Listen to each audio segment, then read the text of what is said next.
All right, I'm shutting down the Tarbus for the evening. Once I leave, you guys can all come to life.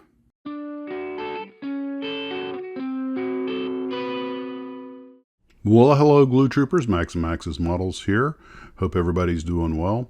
So I ran off the post office today, and I had this book waiting for me, The Attack on Pearl Harbor by Alan Zim, and it came from Amazon, so I don't know who sent it to me.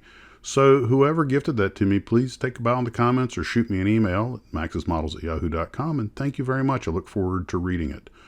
I also didn't tell you guys, but the other day I got a very nice plaque from the Airline Pilots Association, ALPA, for my 28 years their service. That was just a real nice touch. This didn't come from the company, it came from the union, so got that hanging on the wall. Very pretty. So I finished the Jeep today.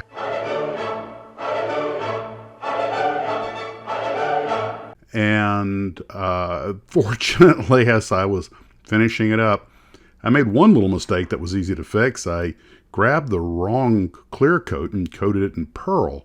So I came back an hour later and like, why is it so shiny? I realized my mistake, so no problem. That'll help seal the decals. I went and covered it with flat coat after that.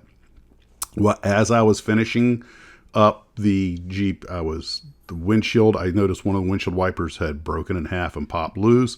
And when I was trying to fix it, it's a tiny, delicate little part, and it snapped, glue smeared on the glass, and I was like, oh, great. And it was beyond repair. It was just too skinny and too small, and I'm like, there's no way I can clean that glass up. So one of the beauties of military vehicles, as I've said many times, countless times on this channel, when you make a mistake, battle damage.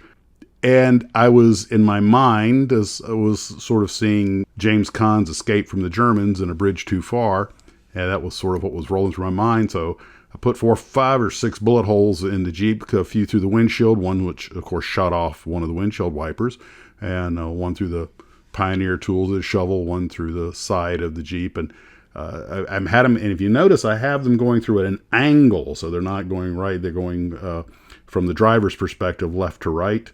So they would have gone whistled right past his face, but wouldn't have hit him. And we did that, of course, because otherwise it would have gone right through his forehead, and I can't have that. But I decided to name this, I Found the Germans. Well, this is my build for the Dream Car build, because the Willys MB is probably my favorite vehicle in the world. And just a couple of photos here, but all the rest of the beauty pictures will be in the group build. And the Tacoma Jeep, just about a 5-star kit. We'll probably talk about its issues in more detail in another video, but wow, it is impressive. So I took the opportunity to go ahead and finish up the Aerobee-Hi, which just had to be decaled. That piston that I made did work, so I can move the rocket up and down.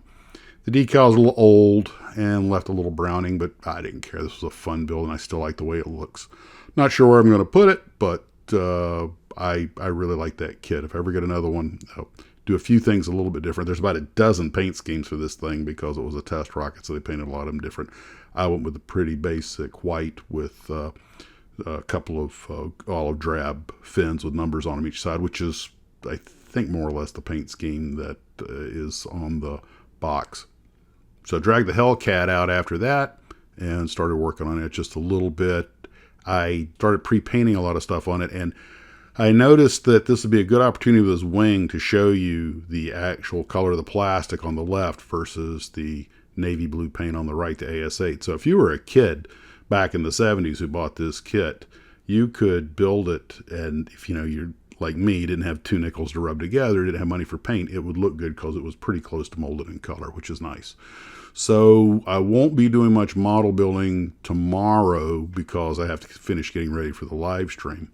And we're planning to have the 200th live stream, normal time, not really a time limit on it. I went ahead and upgraded to the professional version of Zoom, so I don't have to keep reloading every 45 minutes or whatever.